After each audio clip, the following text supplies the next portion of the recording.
and all that is in them, singing, To him who sits on the throne and to the Lamb be praise and honor and glory, power forever and ever. The four living creatures said, Amen. And the elders fell down and worship. Amen. Amen. Tayo po ay manalangin. Let us bow our head. Let's be in the presence of our mighty God. Heavenly Father, we gather here tonight with hearts full of gratitude. Father, we thank you for this life that you have given to us. For your love, O God. Thank you for all the blessings. And even for the protection, Lord, sa araw-araw. And Lord, we thank you for this opportunity to come here together as one community to worship you. We ask you that you fill this place with your presence and that our worship would be pleasing to you, O God. We ask that you open our hearts and mind to receive your truth tonight. And Father, we humbly ask for forgiveness sa lahat po naming pagkakasala, for all our shortcomings, Lord. We ask for forgiveness. Tonight, Lord, help us to understand your will, to continue to abide in you, and to live in the likeness of your Son, Jesus Christ. Tonight, Lord, we pray that you bless this service. Sa lahat po lang yung gagamitin, from admin to ushers, to tech, to music, and even for the word of God. Lord, we pray that you will bless this service, Lord, and that we may feel your presence tonight, O God. Use us, O God, mightily, at ikaw lang po ang makita sa bawat buhay namin. May your Holy Spirit guide us in all the things we say and do. All these things we pray with thanksgiving. In the mighty name of Jesus we pray. Amen. Amen. Magandang gabi po sa bawat isa. Kamusta po ang lahat? Mahina. Kamusta po ang lahat? Pwede po ba natin kamustahin ang mga nasa kaliwa at nasa kanan? It's been a week at ngayon lang tayo ulit nagkita-kita. Kamusta po? Nawa ay patuloy tayong safe at mabuti ang kalagayan sa presensya ng Panginoon. Handa na po ba tayong magpuri sa Panginoon? Amen! Amen! Hallelujah! Dahil tunay nga na ang Diyos, ang tunay na makapangyarihan sa lahat. Amen! Amen! Hallelujah! Awitan po natin ang Panginoon. Hallelujah!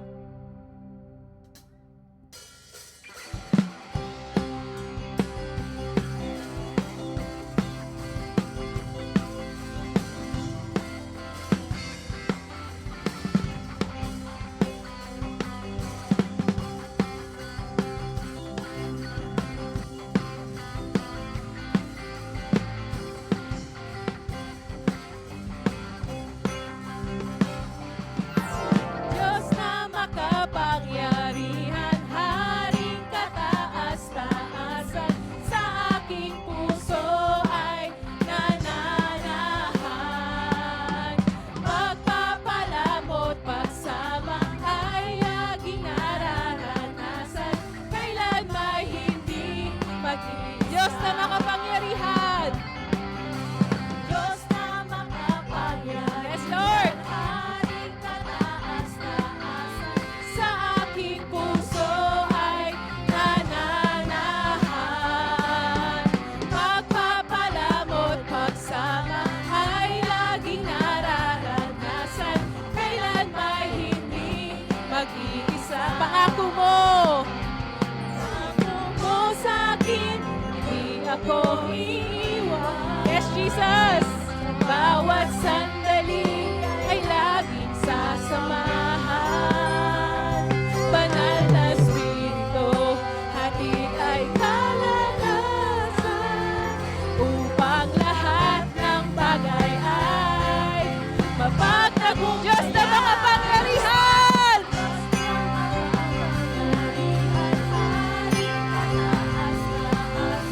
Sa aking puso ay nananahan.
kailan may hindi, kailan may hindi, kailan may hindi mag-iisa. Kataas, kataas, taas ang Diyos, kami magpupuri sa'yo. Mataas, taas, Yes, Lord! kami sumasamba Hallelujah. sa'yo.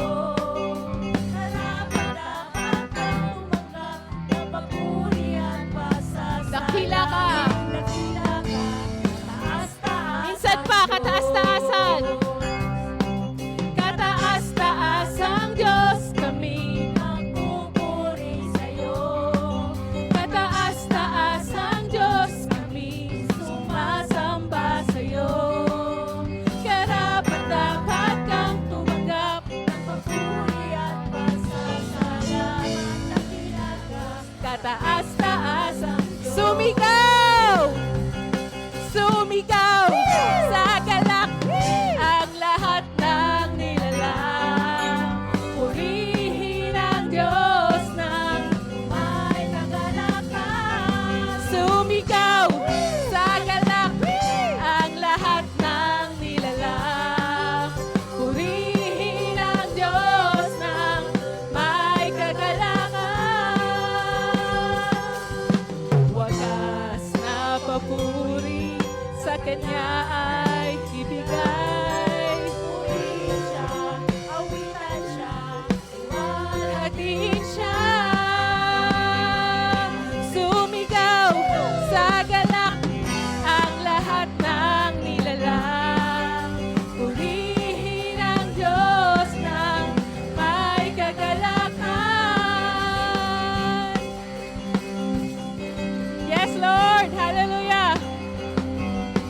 Purihin ang Diyos ng may kagalakan. Wagas na papuri sa Kanya ay ibigay. Purihin siya, awitan siya, luwalhatiin siya. Sumigaw sa galak ang lahat ng nilalang. Purihin ang Diyos ng may kagalakan. Sumigaw. Lord, hallelujah, Lord. Yes, Lord. Hallelujah. Salamat nga, Panginoon, sa presensya mo, God. Yes, Lord. Patuloy po nating purihin ang Panginoon. Let's gawin natin, Panginoon, gawin nating panalangin ang awiting ito. Na tunay nga na ang Diyos lamang, ang nag-iisang Diyos sa buhay ng bawat isa. Na kahit anong mangyari, kahit ano man yung mga struggles, pinagdadaanan natin, alam ko mahirap, pero andyan yung pangako ng Panginoon na hindi niya tayo pababayaan.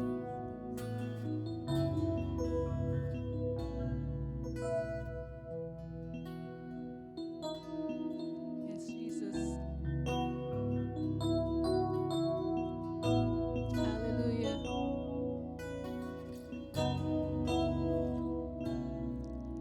O Diyos, Ikaw ang tunay na dakila sa mundo. Ikaw ang haring nagmahal ng tulad ko. Ginawa mong lahat, pag-ibig mo ay tapat at wagas. O Diyos, wala nang babantay sa kawapian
Dakilain ka sa buhay ko.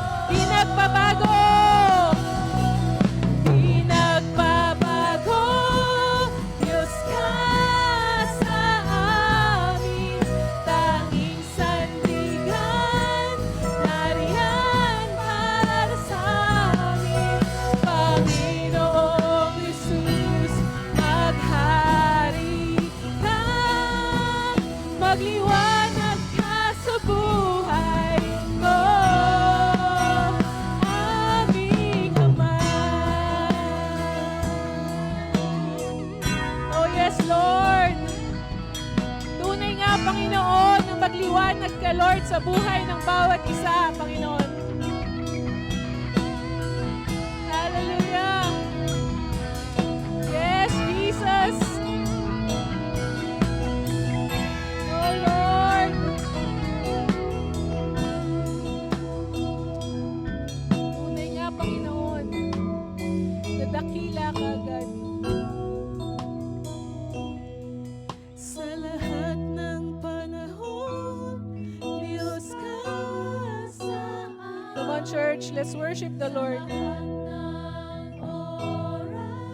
Nariyan para sa amin, Panginoong Jesus, purihin ka. Dakilain ka sa buhay ko. Di nagbabago. Di nagbabago. Diyos ka sa amin. Tanging sandigan. Nariyan para sa amin.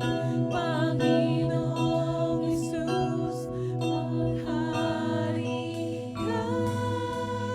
Magliwanag ka sa buhay ko sa lahat ng panahon. Sa lahat ng panahon, Diyos ka sa amin. Sa lahat ng oras, nariyan para sa amin. Panginoong Jesus, maghihit ka. Dakilain ka sa buhay ko. Dakilain. Dakilain ka sa buhay ko. Dakilain ka sa buhay ko. Ikaw ang tunay na Diyos. Ikaw ang tunay na Diyos. Ika'y walang katulad. Ika'y nag-isa. Ikaw lang ang wala lang iba. Hallelujah! Oh yes, Jesus! Piling isisigaw sa minsan pa, isigaw natin! Ikaw ang tunay na Diyos. Ika'y walang katulad.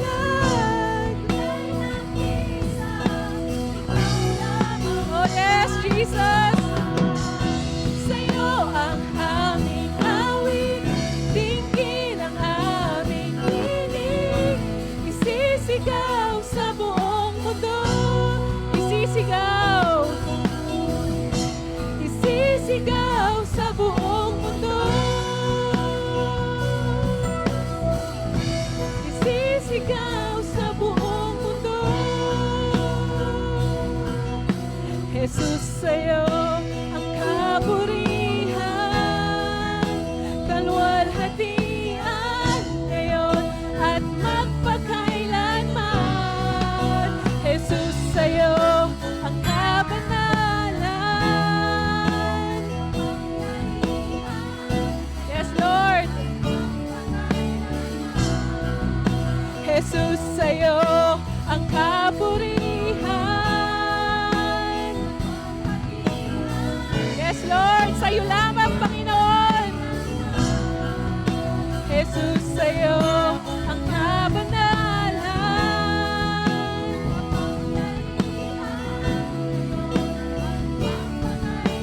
Pupurihin. Pupurihin ka sa awit, itataas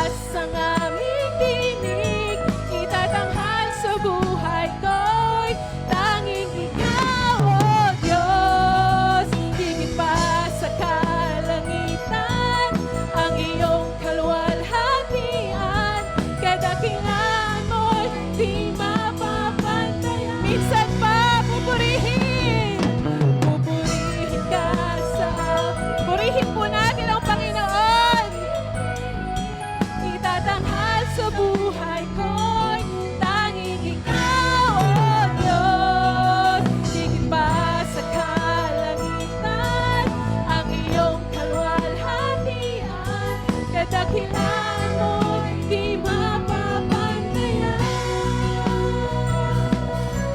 Jesus.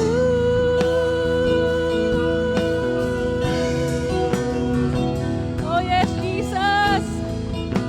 Tunay nga, Panginoon, na hindi mapapantayan ang pangalan mo, God. Salamat, Lord, sa pag-ibig niyo sa amin, Panginoon. Salamat, Lord, sa pagmamahal niyo sa bawat isa.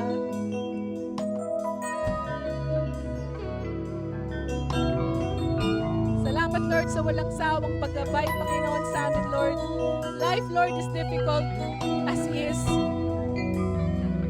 Pero, Lord, kasama ka namin sa araw-araw, Lord God. Salamat, Lord, sa gabay. Salamat, Lord, sa kalakasan, Panginoon.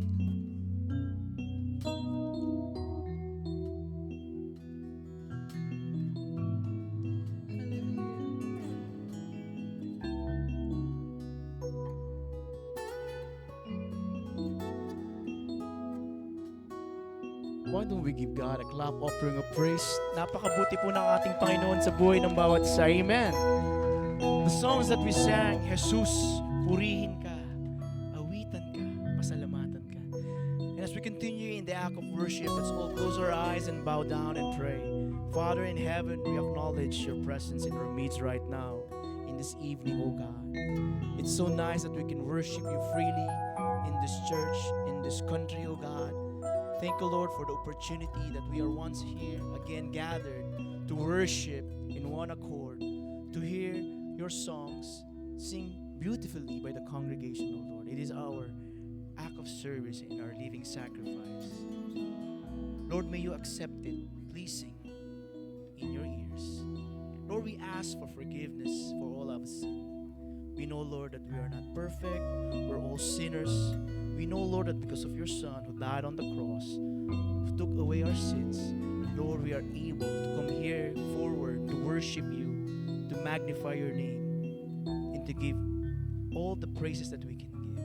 Oh Lord, right now we remember and continue to pray for peace in this region, especially, Lord, in the Middle East, that there may be peace and truce from this war, oh God, that everyone is being affected. We pray, Father, that may the nations unite and pray for peace, specifically, Lord, the Iranis and the Israelis, so that the Middle East will not be affected once again. Oh Lord, we continue for protection. We continue to pray for your guidance, that each and everyone will be strong, and each and everyone, Lord, will pray that all of this will be finished according to your will and according to your plan. Oh Lord, right now we remember to pray for brothers and sisters who are looking for their jobs or are feeling uncertain with their work, oh Lord, with their finances. We know, Father, that you are the God who knows everything, even before we even ask it, oh God. We pray that you would comfort them in times of trials and challenges, may it be financially, emotionally, physically, or spiritually. Father, we pray for those brethren that have lost their loved ones, specifically, Lord, for Brother Ray and Sister Annabelle who lost their father, oh God. May you comfort them, Lord, with peace in times of grieving. May you be with them, O Lord, and may you protect them wherever they are. We also remember to pray, Lord, for our brothers and sisters who are suffering with their sickness. Right now, specifically for Sister Jane, who is suffering a terminal sickness that we know, Lord, is only in your hands. We pray for miracle and healing. And for our dear brothers and sisters who may be experiencing sickness, health issues in their lives, may you touch them, O Lord, because you are the God who heals. You are the God who knows what's best for each and every one. Yes, of course, Lord, we pray that you would heal each and every one. But like we always say, may it be according to your will. according to your time. We thank you, Lord, for being in this church through many trials, Father. We thank you, Lord, that though the CDA has made so many changes in the past couple of weeks, you're still the God who answers prayer. You're still the God who provides. And yet we continue to worship here every Saturday. We also remember to pray for our outreach, Lord. May you bring more souls in this area in Berdubay. We thank you, Lord, because we have celebrated one faithful year of your goodness, your grace in this outreach. We pray, Lord, that you will bring more people, volunteers, so that we can touch not only, Lord, the kababayans, but every nationality among the area, oh God. Lord, we continue to pray for our leadership, our elders, our pastors. Grant them, Lord, the desires of their heart. May you give them wisdom as they prepare worship versus preaching by preaching day and night. May you grant them, Lord, wisdom that only your word can be lifted up in our midst. Nothing else, only the living word of God through your Bible, through the Bible. And we also pray, Lord, for our dear brothers and sisters who are here right now. May you open their hearts and mind that they be ready to listen to your word. Anoint our pastor, Pastor Abam, as he delivers your word tonight. May those words penetrate each and everyone's heart, oh God. And we pray, Lord, everyone who will listen will be ready to receive. May it be constructive criticism. May it be rebukeness in our heart. May we accept it, Lord, as a challenge. Continue to bless this church. Continue to bless each and everyone's family in here. We also remember to pray, Lord, for our government in the Philippines, who is becoming a chaotic and a circus one, Lord, in the Senate, in the cabinet, oh Lord. We pray, Lord, for the leaders. We pray for those who are in control.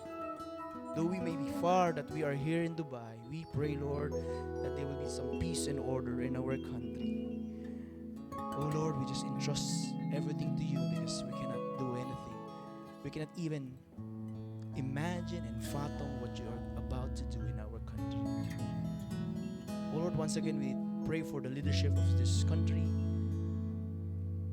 Give them wisdom and understanding in everything they do to protect the citizen, the residents who are here in the UAE. Thank you, Lord, for their generosity, for letting us worship you, for letting us to use this place. We thank you, Lord, for each and everyone's part of the ministry. Without them, Lord, the whole service will be not in order, but we know all the orderly is coming from you. We thank you, Lord, for leading us and continuing to do marvelous things in this church. Once again, Lord, prepare us. All of these things we ask. In the mighty name of Jesus we pray. Amen and amen. You can now be seated.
Doing well in spite of, kagaya nga ng pinalalangin natin kanina,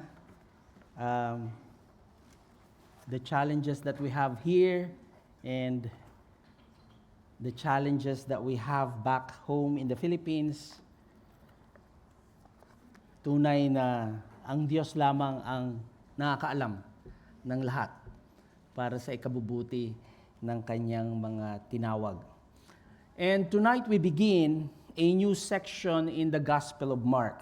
At ito po ay entitled Revealing His Nature. So from Mark chapter 8, verses 27 to chapter 9, verse 13, ay titingnan po natin yung how Jesus revealed His nature. And up to this point, nakita po natin, Mark has shown us what Jesus does. He commands storms, He casts out demons, He heals the sick, He feeds the hungry, He opens deaf ears and blind eyes. But tonight, the focus shifts. And the question is no longer merely, what can Jesus do? Ano nga ba ang magagawa ni Jesus? But the deeper question becomes, who is Jesus truly? Yun po yung katanungan sa atin sa gabing ito. Sino nga ba si Jesus? And this transition na makikita po natin sa Gospel of Mark is beautifully connected for the previous message na narinig natin kay Pastor PJ, the sign of seeing, where the blind man receives sight not instantly but gradually. Una, di ba nakita natin, it was first a blurry vision. Sabi nga, ang tingin niya sa tao ay parang mga puno. And then afterward, it was a clear sight. And the miracle that Jesus did was not random. Makita natin, what He did was symbolic. Because what we will see here is that as the disciples themselves are beginning to see Jesus more clearly in the times that they are with them, na po, dito makita natin, at this point, Peter finally makes the great confession. You are the Christ. Ikaw ang Kristo. But as we will soon discover, seeing Jesus correctly is not merely about recognizing His title as being the Christ. It is about surrendering to His identity. So tonight, titingnan po natin yung pag-aaral natin sa Mark chapter 8, where He is known as the Anointed of God. Inahanyan ko po ang kapulungan na tumayo as we read Mark chapter 8, verses 27 to 30. And Jesus went on with His disciples to the villages of Caesarea Philippi, and on the way He asked His disciples, "Who do people say that I am?" And they told Him, "John the Baptist." And the others say, "Elijah." And the others, "One of the prophets." And He asked them, "But who do you say that I am?" Peter answered Him, "You are the Christ." And He strictly charged them to tell no one about Him. May the Lord add His blessing upon the reading of His word. Tayo po ay manalangin. Our Heavenly Father, we come before You with gratitude for the privilege of hearing Your word. Buksan Niyo nga po ang aming mga mata sa araw na ito, not merely to understand the information about Christ, but to behold Him rightly as the Anointed One, the promised Messiah, the Son of the living God. Remove spiritual blindness from our hearts. Where there is confusion, bring clarity. Where there is pride, bring humility. And where there is shallow belief, deepen our faith. Holy Spirit, lead us into the truth and teach us to confess Christ not only with our lips, but with our lives. May Jesus be exalted in this place today. In His glorious name we pray. Amen and amen. Tayo pong lahat ay makaupo na.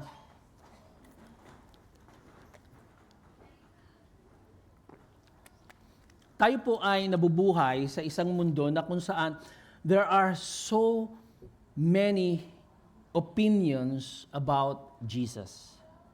It is a world filled with opinions about Him. We live in a generation na kung saan there is an overflowing idea or opinion about Jesus. And in the past chapters that we have studied about the book of Mark, nakita natin some called Him a moral teacher. Some see Him as revolutionary because He goes against the religious leadership of the time. Others reduce him to a life coach na marami kang matututunan kay Kristo. For some, he is a political symbol or an inspirational figure. And kahit sa kapanahunan po natin ngayon, people are comfortable admiring Jesus. Sa Pilipinas lamang, ang daming anyo ng ating Panginoong Hesus. Di po ba? May brown, may black, may maliit, may malaki, no? Different sizes, different portrayals. People are comfortable, especially as Filipinos, dahil lumaki tayong kilala natin ang pangalang Jesucristo. We are comfortable about Him. As long as He does not demand absolute authority over our lives. And so that's the reason why even in social media, in many podcasts, and sa modernong kultura na meron tayo, it is constantly redefining Christ according to each one's personal preference. Siya ay Kristo kung it satisfies my requirement of Him in my life. Pero dito makikita natin, Jesus does not ask, what version of me do you prefer? Kasi in our walk of faith, definitely we have in the back of our mind, unconsciously or consciously, we have a version of Christ in our lives. Di po ba? So pakitanong niyo yung katabi niyo, anong version meron ka?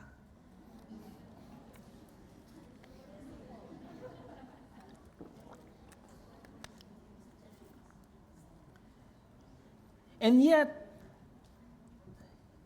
in the verses that we just read, makita natin, ibinalik ng Panginoon yung pangalawang katanungan. He asked, who do you say that I am? And the question remains the most important question that every human being must answer, because eternity hinges on that particular question. Sabi nga ni J.C. Riley, he's a theologian, and sabi niya, false ideas about Christ are the commonest source of error in religion. Yun daw maling ideya tungkol kay Kristo ang pinakakaraniwang pinagmumulan ng kamalian sa relihiyon. And you cannot go any further away and just looking at the landscape ng Christianity in the Philippines. Jesus Christ is claimed in many different forms. And the danger is not merely rejecting Jesus completely. The danger is believing in a Jesus that is shaped by culture rather than Scripture. And so I propose to you tonight that true spiritual sight recognizes Jesus not merely as a remarkable man, but as the divinely anointed King who demands faith, worship, and surrender.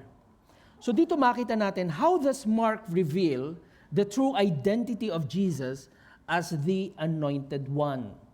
And so Mark answers these questions sa tatlong revelations that we are going to look concerning Christ's identity.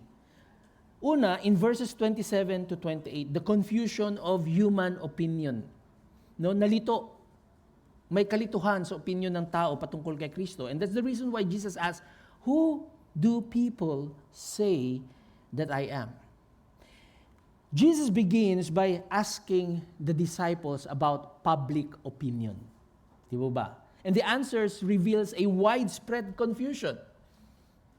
Why? Because, ang sabi nila, no, Jesus is somehow John the Baptist. Jesus is somehow the reincarnation of Elijah, or he is one of the prophets. The people recognizes this Jesus, nakita nila he is extraordinary. Why? From Mark chapter 1 to chapter 8, nakita natin what Jesus did. Nagpapagaling ng may sakit, nagbibigay ng pagkakita, no?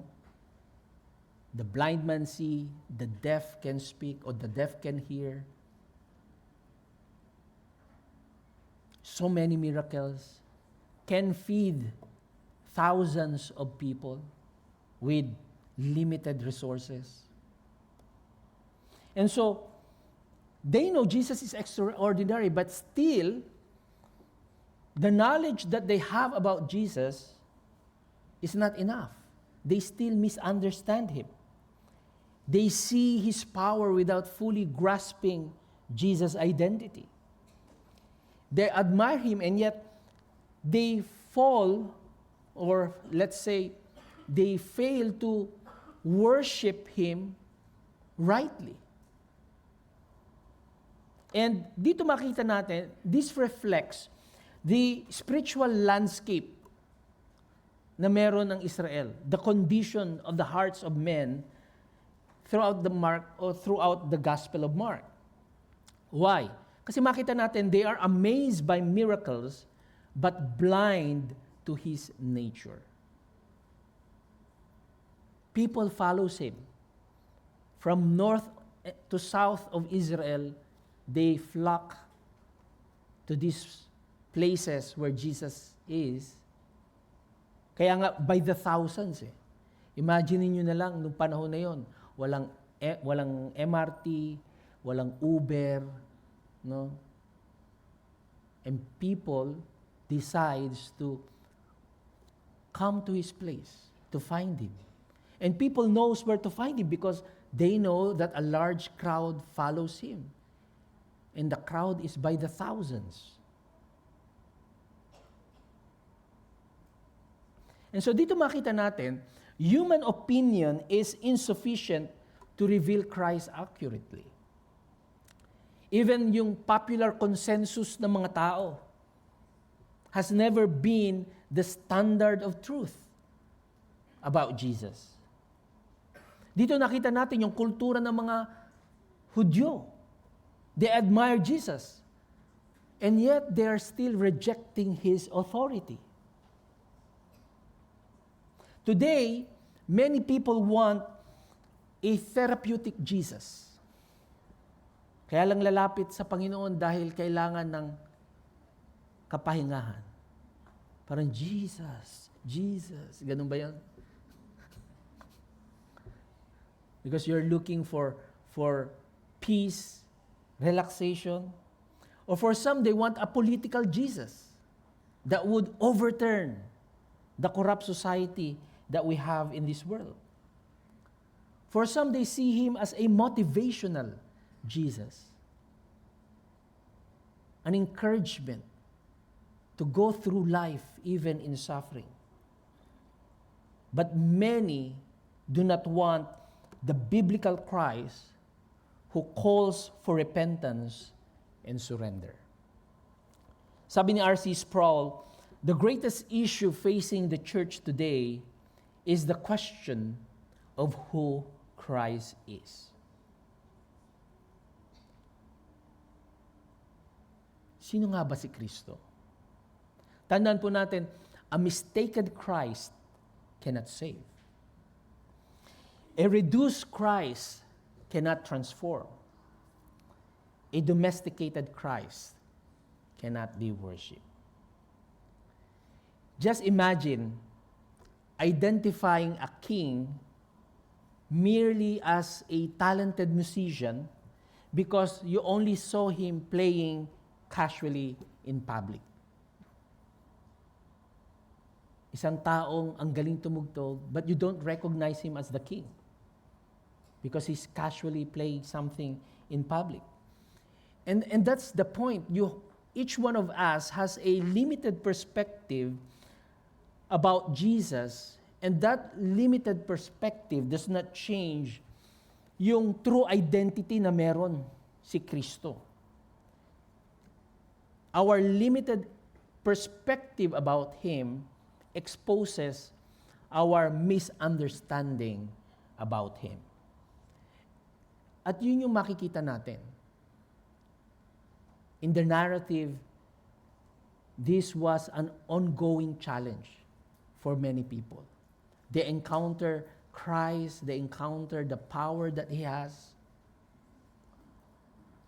And so makita nila, this crowd sees fragments of truth. That Jesus heals, that Jesus forgives sins, that Jesus can raise someone from the dead. And yet, dito makikita natin, kapag kulang-kulang yung ating pagkakilala sa katotohanan patungkol kay Kristo, we misses the whole identity of who Jesus is. And so how do we see this? Many people today build their understanding of Jesus from fragments. Sa paanong paraan?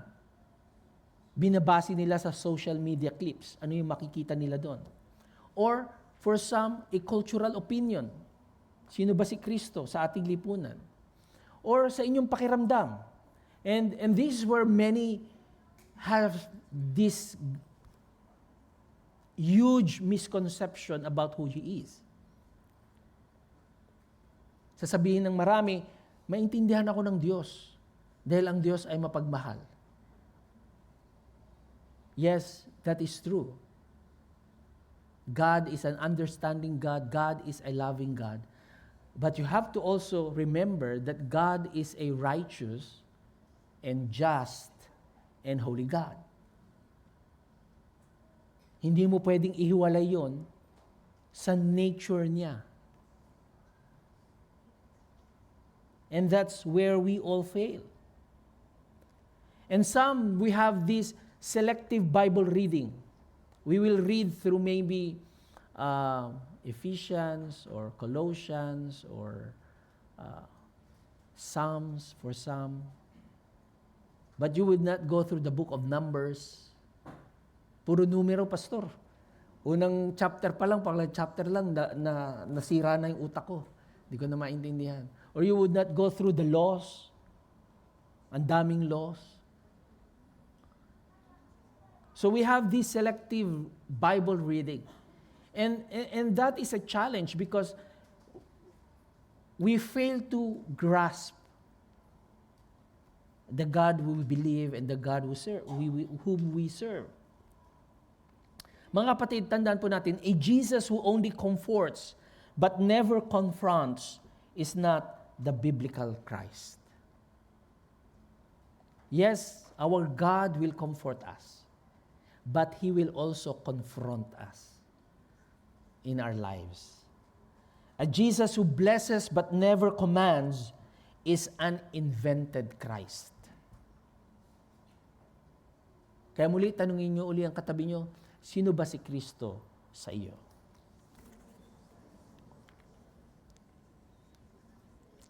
Mga kapatid, hindi sapat ang sabihin mo na kilala ko si Jesus. Ang tamang tanong ay, kilala mo ba si Jesus ayon sa katotohanan ng kanyang mga salita? That's how we define Christ. It's not based on our opinion. It's not based on your interpretation. It is based on the Scripture. Someone may say, I believe in Jesus because He teaches love. Pero kapag kinumpronte na kailangan mong mag-repent, kailangan mong mamuhay na may kabanalan, kailangan mong isuko ang iyong buhay sa Kanya, ano nangyari? They resist the version of Christ. They just want to retain yung version na, for God so loved the world that He gave His only begotten Son. Hanggang dun lang. Mahal ako ng Diyos. Inibinigay niya ang kanyang anak para sa akin. They don't want to see the other side wherein Paul said, I am crucified with Christ.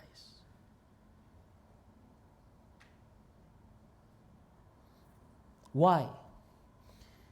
Because many of us have embraced a selective Jesus, not the whole Christ that is revealed in the Scripture.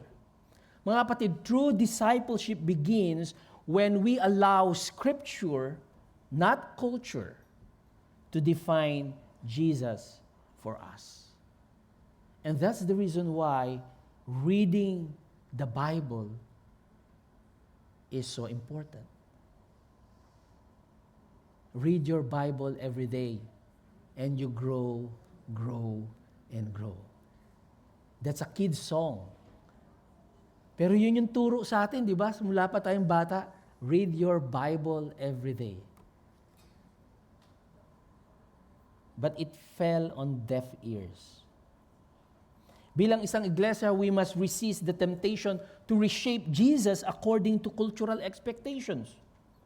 Tandaan po natin, ang isang iglesia na kung saan softens Christ's authority in order to gain acceptance, eventually loses the gospel itself.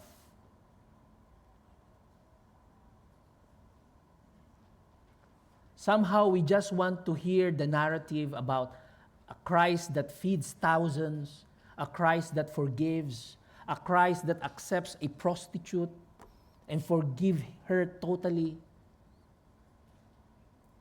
a Christ that provides.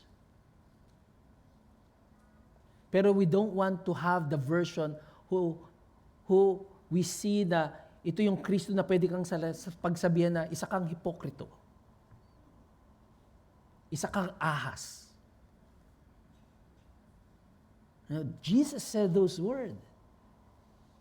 He said those words to the religious leaders of his time. Ano sabi niya? You brood of vipers. We don't want that Jesus, that version of Him. Gusto natin yung Jesus na binibaby tayo. Kamusta ka na?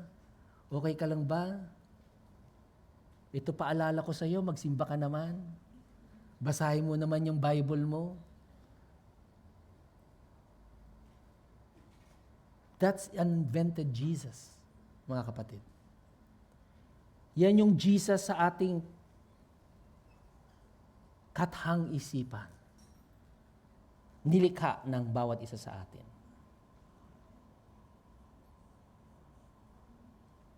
The mission of the church is not to make Christ acceptable to culture, but to proclaim Him faithfully. Yun lamang po ang hinahanap sa atin. To proclaim Him faithfully through our words, through our lives, through our service, displayed by our faith. And nakakalungkot, some churches today emphasizes encouragement. Marami. They emphasize positivity. They will avoid conflict or difficult truths like repentance and sin and judgment and costly discipleship. That's a dangerous Christianity. Mga kapatid, if you follow Christ, the scripture is very clear. You need to carry your cross. That's the cost of discipleship. Hindi po pwedeng kinilala natin si Kristo bilang ating Panginoon o bilang ating tagapagligtas, but in terms of Him being Lord, of being Panginoon ng ating mga buhay, we don't want that part. Yes, He can be Panginoon maybe in 10-15% of my life right now. Kasi pag ginawa kong 50%, too much pressure na yun, Pastor. I cannot take it. That's not Christianity. That's not discipleship.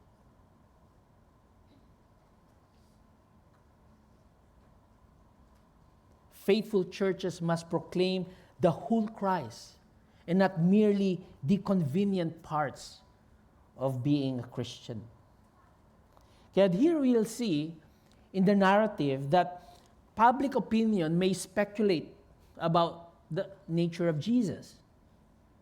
Pero makita natin dito, salvation requires personal confession. The confession of true faith. Anong sabi ni Peter? You are the Christ. And here, what we will see is that Peter's confession marks the turning point in Mark's gospel. Because when you say you are the Christ, it means you are the anointed one. You are the promised Messiah from which the Old Testament prophets have prophesied for thousands of years. You are God's chosen king. And so dito nakita natin, nagkaroon ng medyo mas baliwanag na pagkakilanlan si Peter about who Jesus is. Peter now sees beyond miracles into the identity and nature of Christ. And this confession fulfills the trajectory of Mark's gospel from the beginning chapter. Kung babalikan natin ng chapter 1, ang sabi doon, the beginning of the gospel of Jesus Christ. That's verse 1 of Mark chapter 1. At dito nakita natin the disciples na po are finally beginning to see the nature of Jesus Christ. And this confession, tandaan po natin, is not just a intellectual recognition of Jesus Christ. Kasi kung tatandaan natin earlier in the chapters, di ba, even demons already knew who Jesus is. The demons recognize Him as the Christ. So dito makita natin mga kapatid, saving faith goes beyond awareness. It involves submission. So to confess Jesus Christ as Christ na po, means acknowledging His divine authority over every area of your life. Every area of your life. Kaya muli, pakitanong niyo po yung katabi niyo. Isinuko mo na ba ang sarili mo kay Kristo?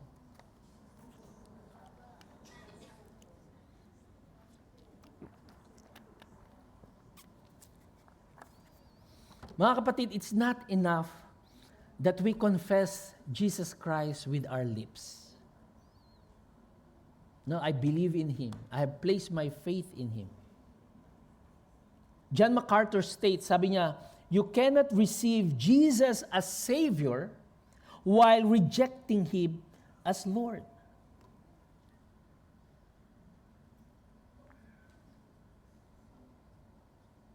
It's so crucial. He must be both your Savior and your Lord. At dito po makita natin, yes, correct ang confession ni Peter, pero incomplete. Yes, he understood that Jesus is the Christ. He understand the title before fully understanding Christ's mission. Kasi dito pa lang nag-uumpisa eh. He understand Him as the Christ. Pero it's not that yet deep in his perspective. He knows Jesus is the Christ, He is the King, but not yet that this King will suffer. Why? Because at the end of the gospel, di ba makita natin, it was Peter who was saying, no way, Lord, no way. Walang pwedeng kumuha sa inyo. Di ba? What he did, di ba? Nung merong huhuli kay Kristo, tinaga niya. Because he cannot accept someone taking him. So he misunderstood the full mission. Yes, he know he is the Christ at this point.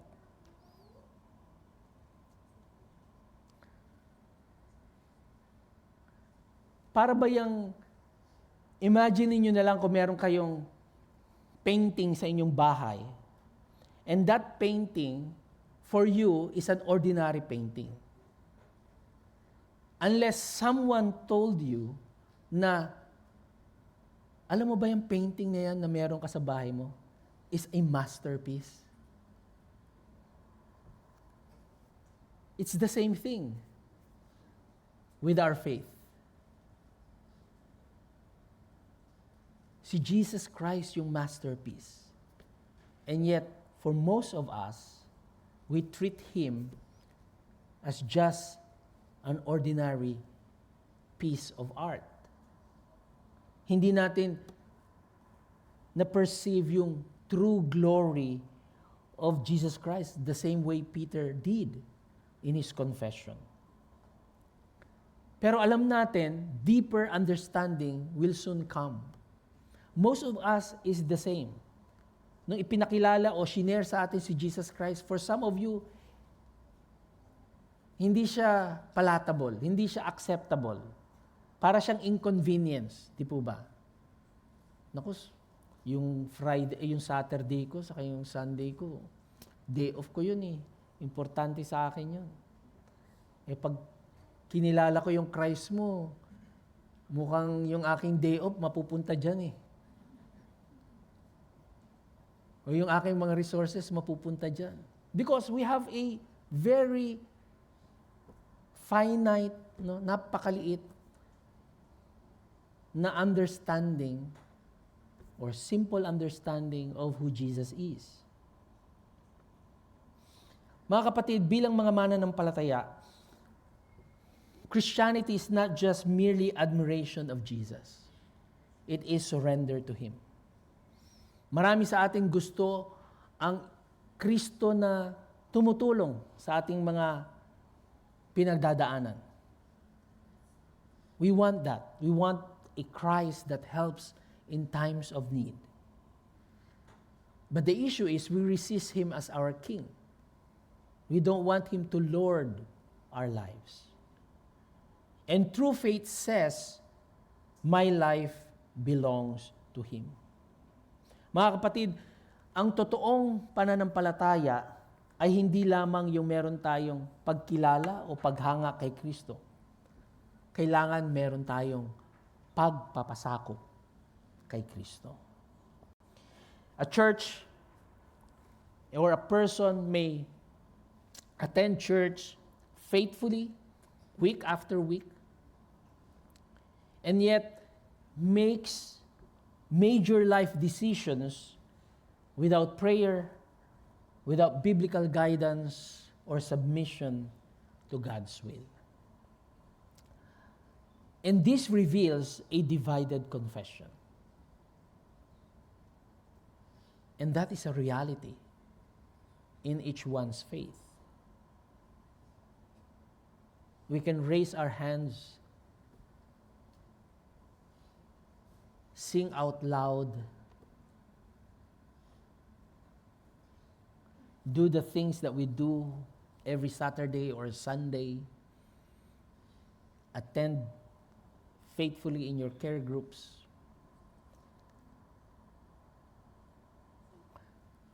We can acknowledge Jesus verbally, but not functionally enthroned as Lord of our lives.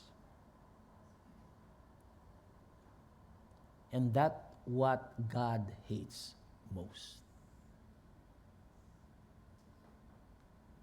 A divided heart. Ayaw ng Panginoon yung sala sa init, sala sa lamig. Isinusuka niya ang maligamgam. Hindi pwedeng sakto lang. For Christ, it's either you are with me or you are not. And that is a challenge for all of us. Mga kapatid, confessing Christ means allowing His authority to shape our relationships, to shape our priorities, to shape our finances, to shape our morality, to shape our ambitions. And when we allow this to happen, then the lordship of Christ becomes a reality in our lives. The church must never reduce Christianity to religious activity without a wholehearted allegiance to Christ. Napaka-critical nun.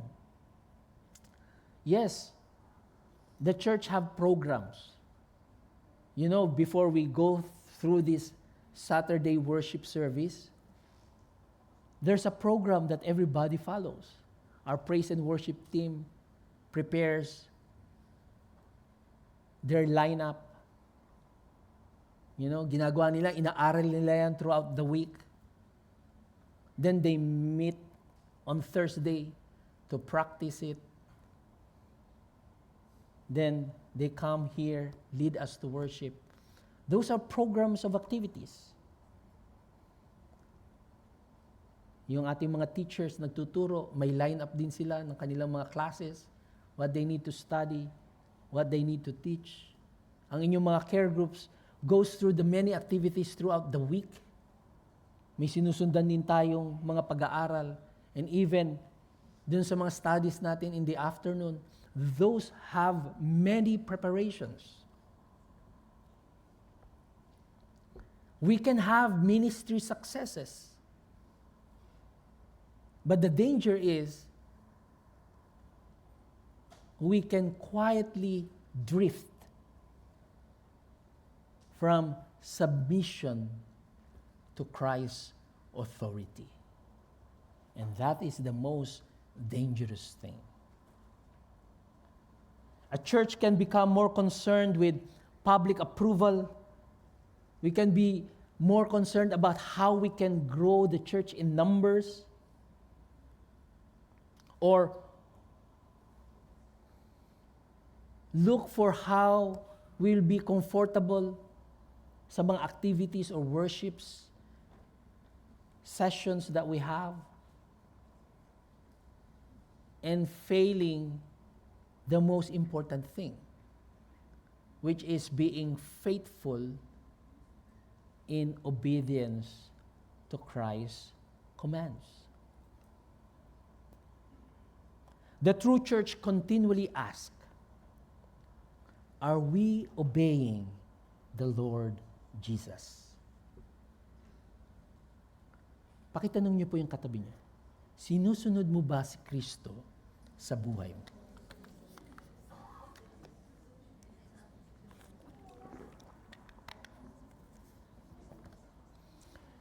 Mga kapatid, Christ is not merely the subject of the church. He is the head of the church. Kasi sometimes we fail this thing. Parang ang trato natin kay Kristo ay topic. Ano ba pa kailangan nating matutunan sa Kanya? Ano bang kailangan nating gawin sa Kanya? When in fact, the most important thing is how we would obey Him sa ating mga buhay. And that's the reason why even true confession, kasi yung sinabi ni Peter, you are the Christ, that's a true confession. There's nothing wrong about it. And yet, true confession must be rightly handled because Christ's identity cannot be separated from God's redemptive plan. And that is the control of divine revelation. And this is what he said in the last verse. And he strictly charged them to tell no one about him. When Peter blurted, sinabi niyang, you are the Christ, Jesus commands silence. Huwag mo munang sabihin. Nobody should know this. Why? Because at that time, people are clamoring, they are expectant of a political Messiah. Israel was hungry for a political Messiah. Why? They want to be rid of the Roman rule sa kanilang buhay during that time. And that's the reason why when Jesus when Jesus was presented, remember before he was crucified, inalok ni Pilate ang crowd, who do you want me to free? Si Jesus o si Barabbas? The people chose Barabbas. Why? Barabbas is a political zealot during that time. They don't want a weak Messiah. People expected a political Messiah. They are not expecting a suffering Savior. Even the disciples themselves still misunderstand what kind of Christ He is. The revelation is true. Yes, He is the Christ. But at this point in the narrative, it is incomplete. Hindi pa lubos na naihahayag. Why? Because the cross must come before public proclamation. They will not understand a Messiah that is not crucified. Kailangan munang ipako si Kristo for them to understand that He is the Messiah, not before. Kaya yun po yung reason kung bakit sinabi ni Kristo, tell no one about this. Jesus refuses to allow His identity to be defined according sa expectation ng tao. Because the Messiahship of Christ can only be understood through His suffering, through His death, and through His resurrection. Kailangan makumpleto itong tatlong bagay sa Kanya.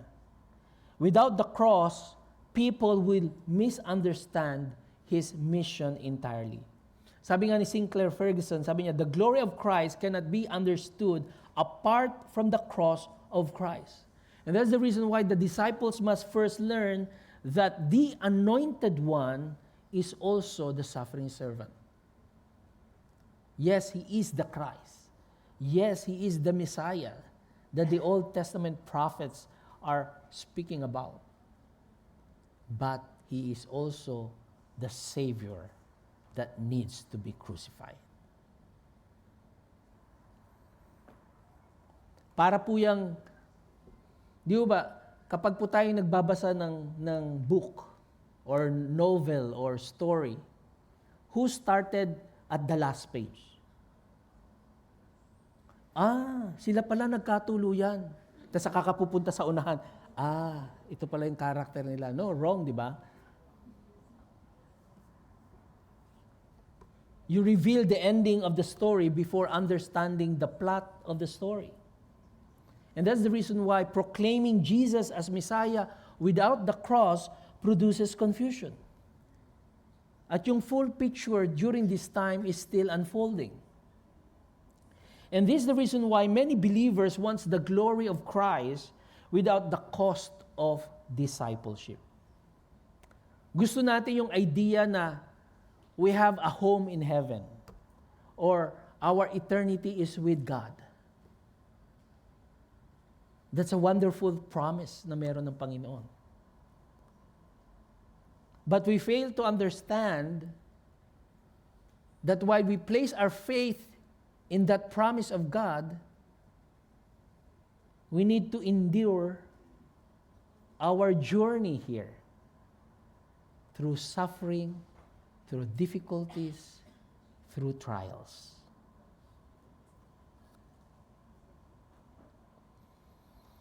A believer may desire God's blessing and promises, but resist obedience when faithfulness becomes costly, whether through that persecution or sacrifice or surrender or personal desires.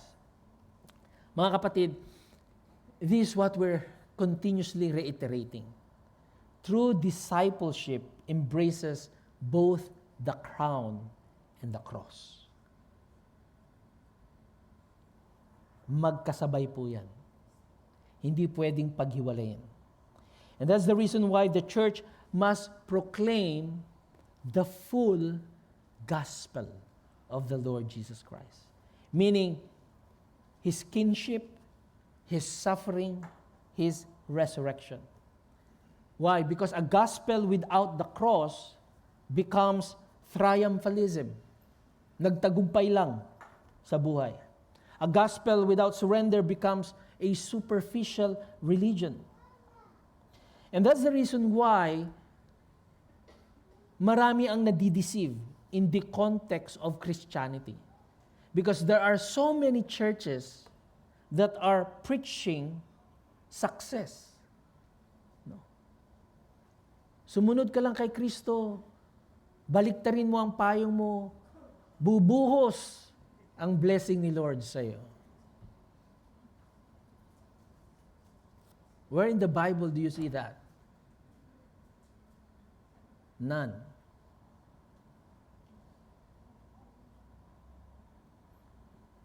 And that's the reason why when you speak about blessings, many crowds are attracted by it.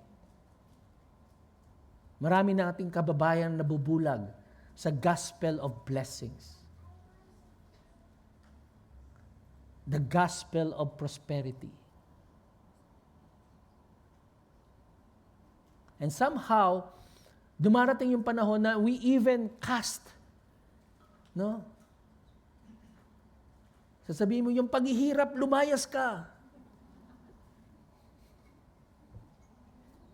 It will never happen. And that is a false gospel. That's not the gospel of Jesus Christ. And so that's the reason why many fall away from their faith. Nanlalamig, nangihina. Why? Because we have failed as a church to prepare these people for suffering, for sacrifice, and perseverance. Tandaan po natin, the gospel must be preached fully. Don't ever talk to someone and say, tanggapin mo lang o kilalanin mo lang si Kristo, sasagutin niya lahat ang iyong panalangin. That's a false gospel, mga kapatid. Never do that. What they need to hear is that in their current condition, they need Christ for the forgiveness of their sin, for their deliverance in this life. Yan po yung kailangan nilang marinig. Because their hope is not in this world, but their hope is in Christ and eternity with Him. Kailangan full. Yes, you will endure through many difficulties and trials, and yet God is faithful in being your God. Kailangan kumpleto. The biblical gospel forms disciples who remain faithful even in hardship.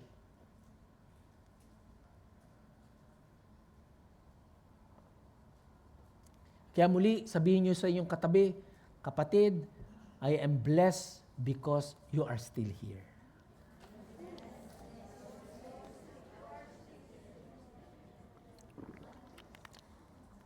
Endurance yan. No? Yung ikaw ay manatili sa care group na minsan iniisip mo, bakit pa ako nandito sa care group na ito? No, you have to praise God for that because God has specifically placed you in that care group. Why are you still here in TFCCD? Bakit hindi kayo sumama dun sa mga umalis? No, I'm just speaking bluntly. Because that's the truth.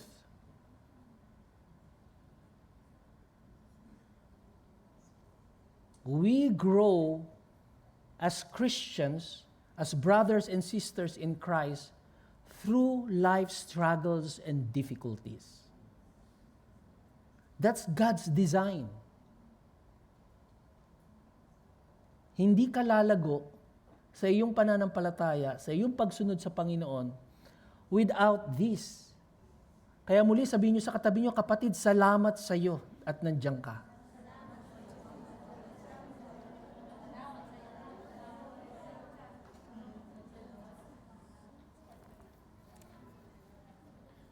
Church, that's how our faith grows. The blind man in Mark chapter 8 gradually received his sight. Yung mga disipulo ng Panginoon Jesus now gradually receiving spiritual sight. Peter's confession marks the turning point, an important breakthrough that they now see that Christ or Jesus Christ is the Messiah. Unti-unti, nakikita po nila, you are the Christ. And yet, even in that declaration, a fuller understanding is coming. Kawag po kayong mag-alala.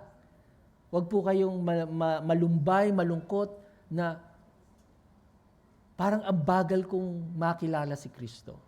You know, if you are true and humble and come to the Lord, God will reveal Himself to you. Don't be afraid to come to Him. Minsan kasi, ang nangyayari, ang gusto natin parang kailangan mukhang encyclopedia Christianity ako, kailangan kilala ko, alam ko lahat ng mga verses na to. Gusto natin ganun eh. Baka mapahiya ako, no. Alam niyo, ayaw ng Diyos sa lahat, yung pretentious. Nung meron tayong gustong ipamukha sa iba na eto ako. God does not want that. What God wants is a contrite and humble spirit. Lord, I want to know you more. No, another song. No? I want to know you more. I want to understand your goals and your plans in my life. You know, if you come to God in that way, He will surely and fully reveal Himself to you. Ayaw ng Diyos na lalapit tayo o magpapakitang gilas tayo na mas kilala natin siya kesa kapatid natin.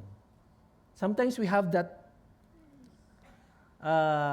somehow sa back ng ating mga pag-uugali, meron pa rin tayong yabang o pride. Pag nagkamali nga isa, pambira ka naman, hanggang ngayon hindi mo pa alam. Judgmental ka agad, no? We really have to come to God together. Jesus is not merely a miracle worker. He's not just a prophet. He's not just a moral teacher. Nakita natin, He is the anointed King sent by God to us. And this King demands more than admiration. Ayaw ng Diyos na pinagmamasdan lang natin siya o hinahangaan natin siya. Mga kapatid, He demands faith. He demands worship. He demands surrender. This is Jesus. The most important question in our life is still, who do you say that Jesus is? And the definition will not be given by the culture that we have today. It will not be given by the tradition na meron tayo sa iglesyang ito. It will not be given by the public opinion outside about Him. It will be given by you. Kaya ang tanong, who do you say that Jesus is? Kasi if He truly is the Christ, then ibig sabihin, there is no neutrality in Him. Hindi pwede kang sala sa lamig, sala sa init. You cannot be that way. You cannot be in the middle line of your faith. Either you obey me or you don't. Either you follow me or you don't.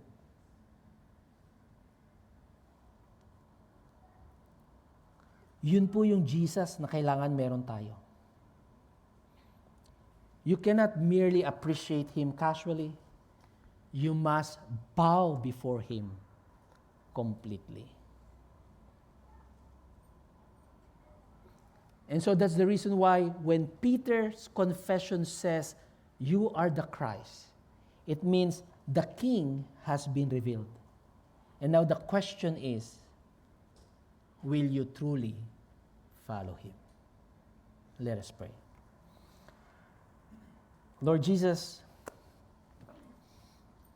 buksan niyo nga po ang aming mga mata upang ikaw ay aming makita ng tama. Remove every false idea, shallow belief, and divided loyalty from our hearts. Teach us, O Lord, to confess you not only with our lips, but with our lives. Help us to surrender fully to your authority as the Christ, as the anointed one sent by God. Pagtibayin niyo nga po ang iglesyang ito to proclaim you faithfully in a confused world. At bilang isang iglesia, may we follow you with humble faith. May we follow you with an unwavering obedience. And may we follow you with joyful worship. In your glorious name we pray. Amen. Pagpalain po tayo. Mayo po tayong lahat para sa ating response.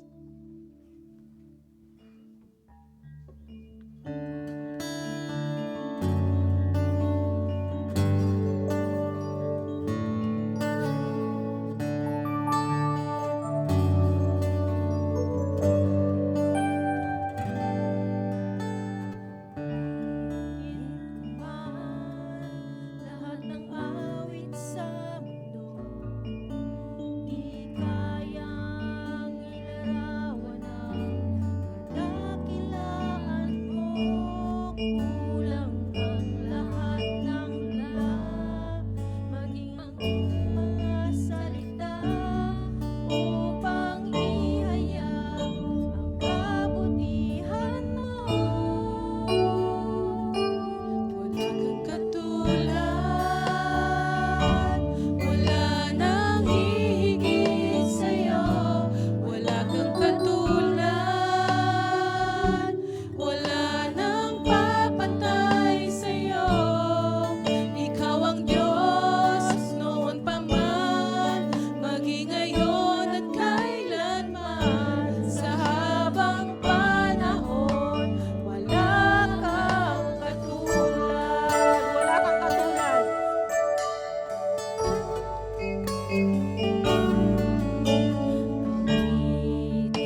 Hallelujah, Jesus.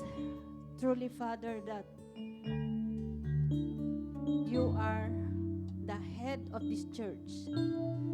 At kayo din po ang hari sa aming puso. You are the anointed king sa aming puso at sa iglesyang ito. Kaya turuan po ninyo kami, Panginoon. Tulungan po ninyo kami na sumunod sa lahat ng nais mo, Panginoon. Sa oras na ito, turuan po ninyo ang aming puso na magbigay na may galak at pagmamahal sa inyo through our tithes and offering. Tunay nga, Panginoon, nagpapasalamat po kami dahil sa lahat ng mga provision mo na pinagkakalog mo sa buhay ng bawat isa sa amin. Maraming salamat sa aming mga trabaho na mayroon kami ngayon, Panginoon. At yung mga walang trabaho, i-provide mo rin, Panginoon, God.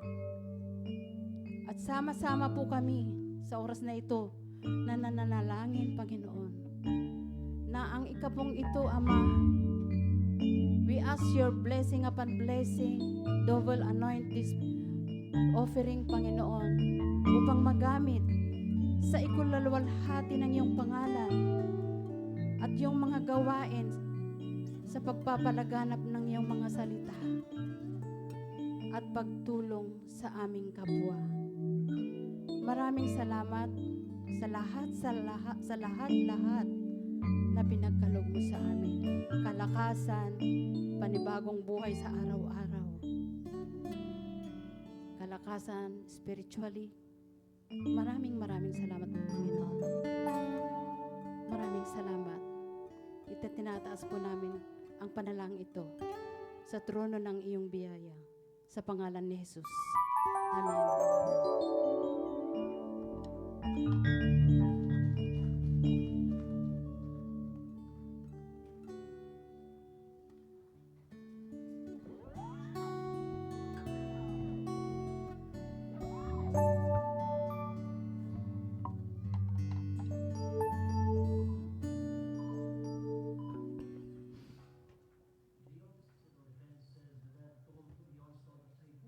Climbs to 188 as of Friday morning.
Good evening, everyone.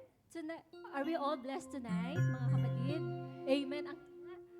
Amen. So, tonight, we have one guest po. As I call your name, please stand up so the ushering team can accommodate you to the mother's room. So, let's welcome Mr. Richard Balahay.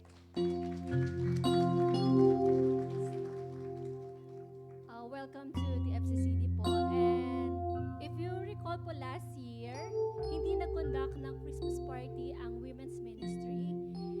Instead, yung funds na dapat para doon, ginamit po for an outreach, which is exactly po yung pinakita on the first video.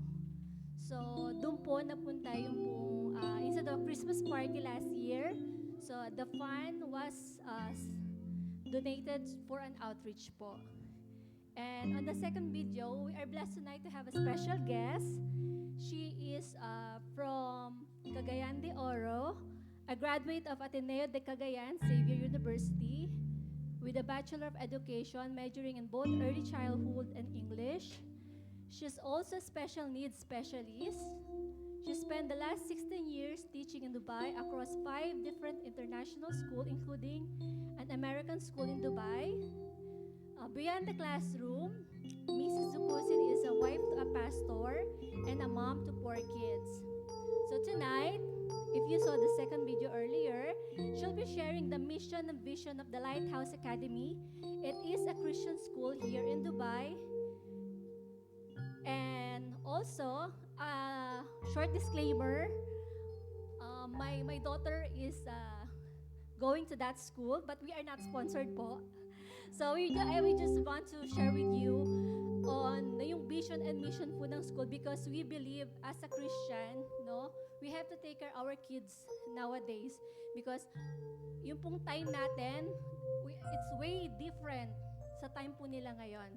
So may I call on Mrs. Christine Rojas Ducusin.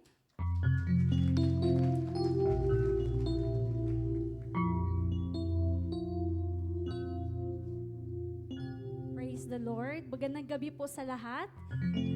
It is my honor and privilege to be part of this church tonight. And I know with Pastor Abraham and Miss Mai and her family, I am so honored to share with you the vision and mission of Lighthouse Academy. As Christians, our aim as parents to be part of the environment wherein the godly values are being taught.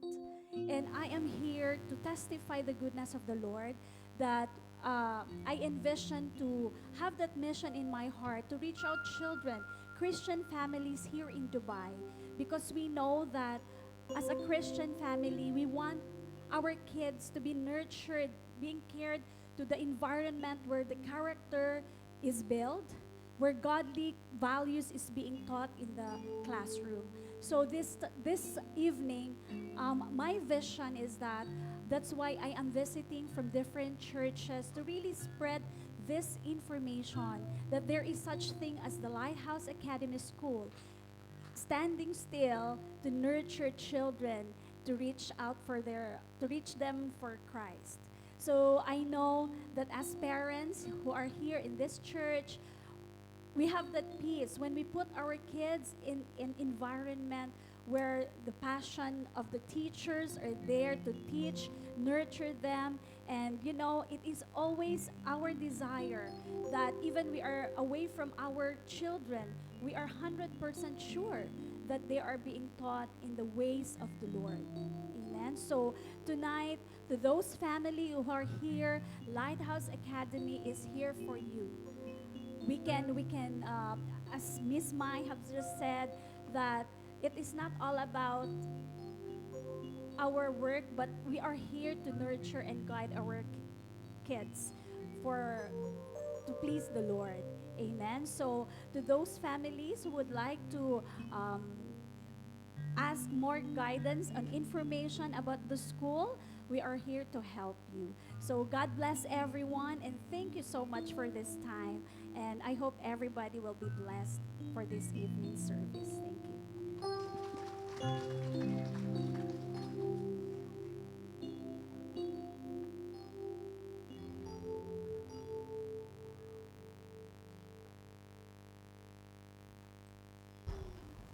Let us all rise.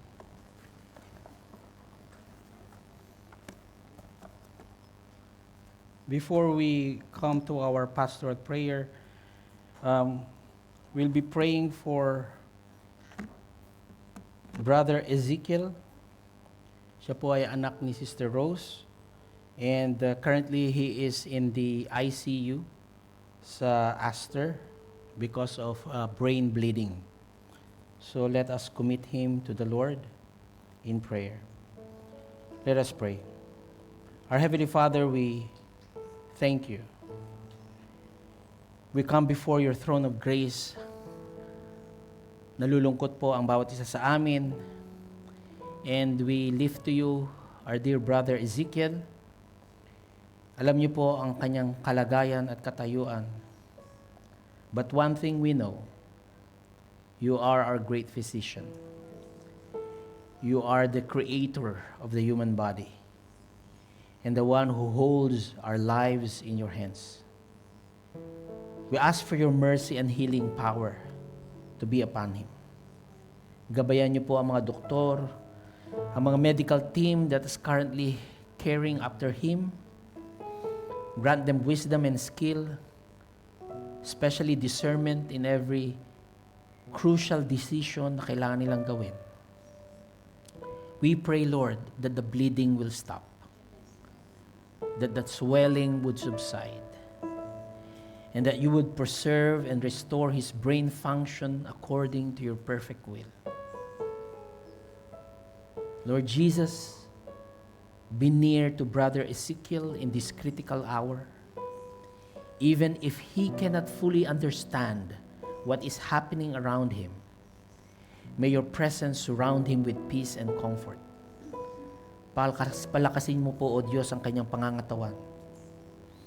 I-sustain niyo po ang kanyang buhay and grant him the recovery that he needs. We trust you, O Lord, that nothing is impossible with you. Dinadalangin rin po namin ang kanyang pamilya. Comfort their anxious hearts. Strengthen their faith. Help them, O Lord, to rest in your sovereign goodness. Remind them that you are our refuge and strength, a very present help in times of trouble. Ama naming Diyos, we submit all things to your perfect wisdom and loving care. Whether through miraculous intervention or through the means of medicine, tunay nga po ang pangalan niyo lamang ang malulahati.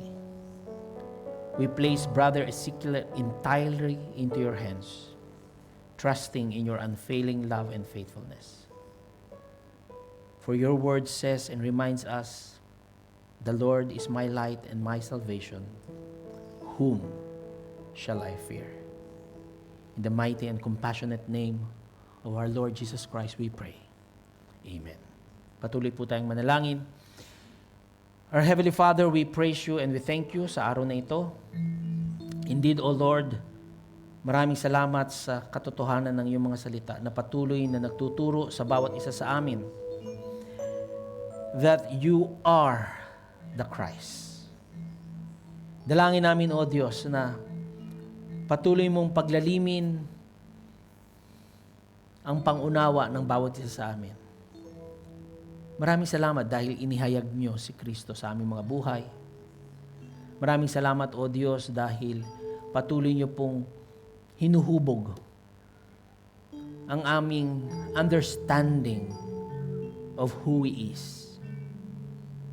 Yes, many times we are tempted, Lord, to shape Jesus according to our preferences rather than submit to Him as He truly is.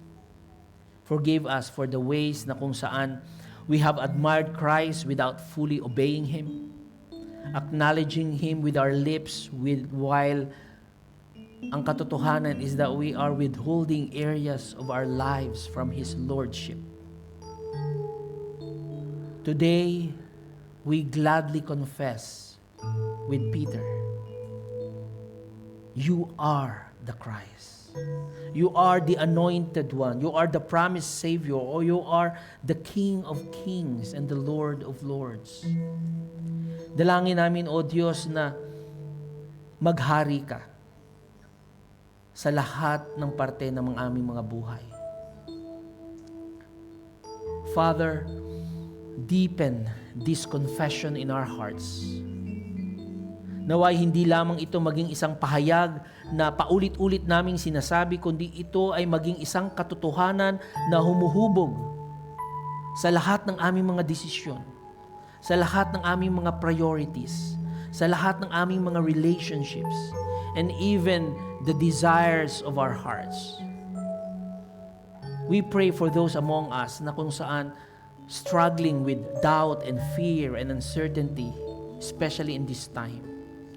Remind us, O Lord, that the Christ we worship is not merely a teacher of wisdom, but He is the sovereign Lord who reigns over every circumstances.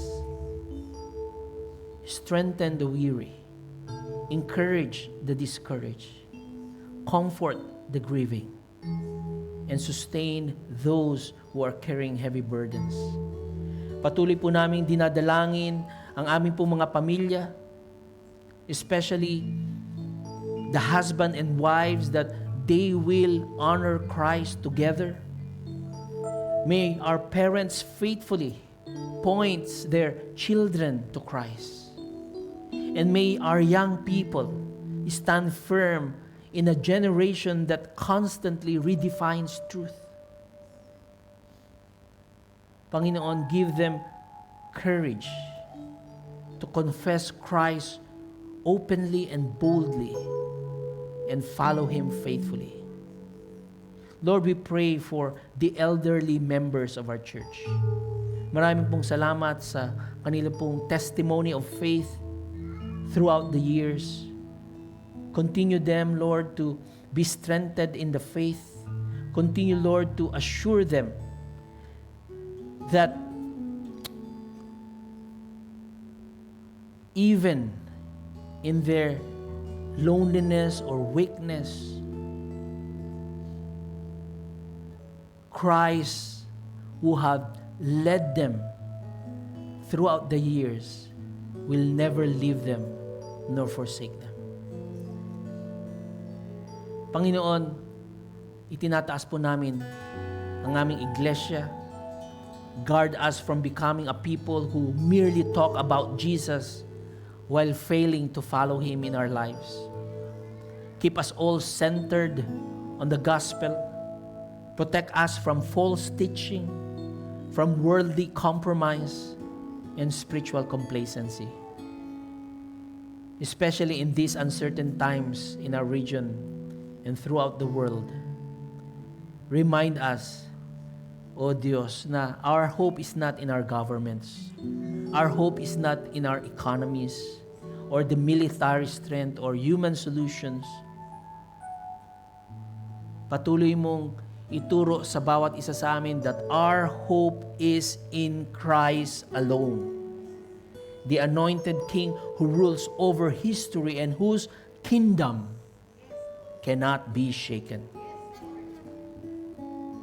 Tulungan mo nga kami, O Diyos, na makita si Kristo ng malinaw, na mahalin siya ng buong puso, at sundin siya ng may buong katapatan. Nawa ang aming pagkakilala sa Kanya ay hindi manatili, O Diyos, sa salita lamang, kundi makita sa aming pamumuhay araw-araw. And when we leave this place tonight, may we live with a renewed commitment to live under the Lordship of Christ. For His glory and honor alone, in the mighty name of Jesus Christ we pray. Amen and amen. Praise God from whom all blessings flow. Praise Him, all creatures here below. Praise Him above ye heavenly hosts. Praise Father, Son, and Holy